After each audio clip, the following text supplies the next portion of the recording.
Thanks for tuning in to the Urban Scope podcast. I have to address the recent hate of Ice Cube. Uh, Ice Cube, the icon, we know that you know is heavily involved with the culture and has an ear and eye for the culture.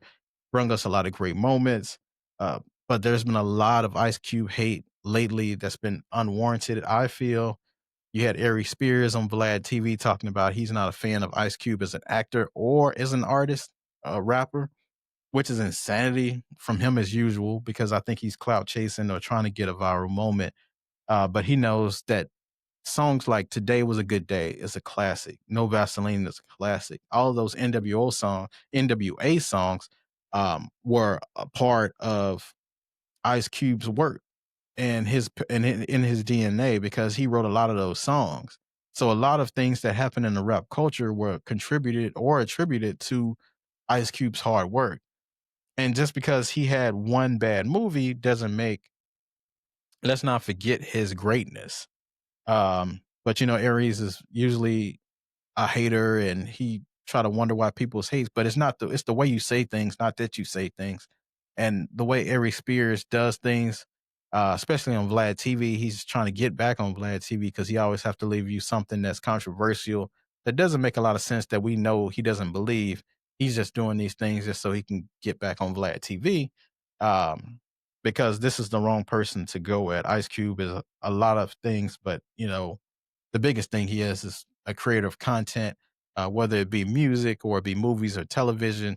He's always been a great content, creator of content, because people been talking about the recent film, The War of the Worlds film, and it had horrible ratings, rating of Rotten Tomatoes of 0, which I think Ice Cube needs a pass for, because for the simple fact of, if somebody offered you a movie making millions, whether the movie was bad or not, or your performance was bad, you still contributed and you still were able to make that money. Now, I'm not saying anybody's above reproach or no one is being able to be criticized just because of the great work you've done. Now, he does have some culpability in that, but at the same time, one bad product or one bad performance shouldn't affect his career or the way we see him. It shouldn't define his career.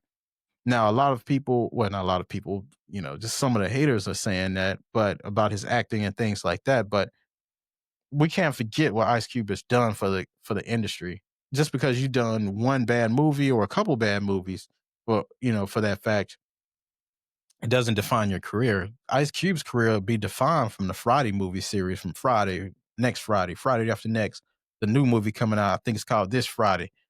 Those type of movies. You can't tell the story. I can't tell the story of my childhood without the Fridays movies. They're very pivotal. All About the Benjamins with Mike Epps. Right Along with Kevin Hart. Boys in the Hood with Lawrence Fishburne and John Singleton. He helped bring all these things to light, and he's given us great performances. Um, Being Ice Cube, just he doesn't have to have the range. It's not always about having range. Sometimes it's about perfecting what you can perfect. And similar to what a great coach can do, let's think about what you can do best and not what you can't do, because what you can do is create great moments, create good times for the people, and great entertainment. And that's what Ice Cube has done.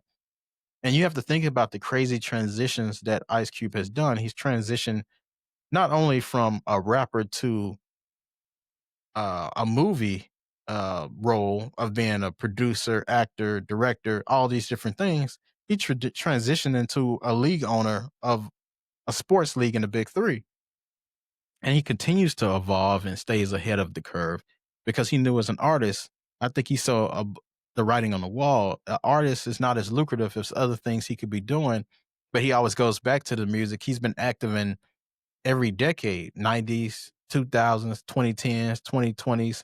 He's released an album in all of these decades. So he stayed relevant throughout his career and still continue to evolve, because that will continue to bring in his legacy and bring in more revenue for him. Because we know artistry is not as lucrative and he's getting older. So his fan bases outgrowing the genre, unfortunately.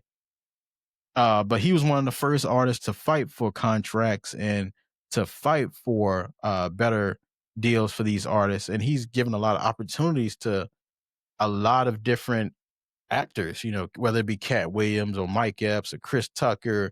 all these, Terry Crews, all these different artists, well, not artists, but all these different actors and actresses he's given opportunities to, and he continues to do so.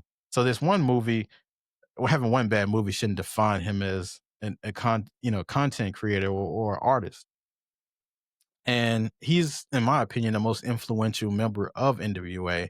You could say Dr. Dre, but or Easy E, but they didn't have the range that Ice Cube has as far as being able to evolve. And Dr. Dre is a billionaire, but Ice Cube has brought us moments in the culture from music and from movie and television. So he's done all of that. And part of his slippage might be just because he's spreading himself too thin, pause, as far as being an actor, releasing an album, and being an owner of the big three all in 1 year. So he wears a lot of different hats. So that could be the reason for the slippage, but it shouldn't define his greatness. He's still great, and we still are big fans of Ice Cube here at the Urban Scope podcast. So tell me what your thoughts about Ice Cube, and until next time, I'll see you next time.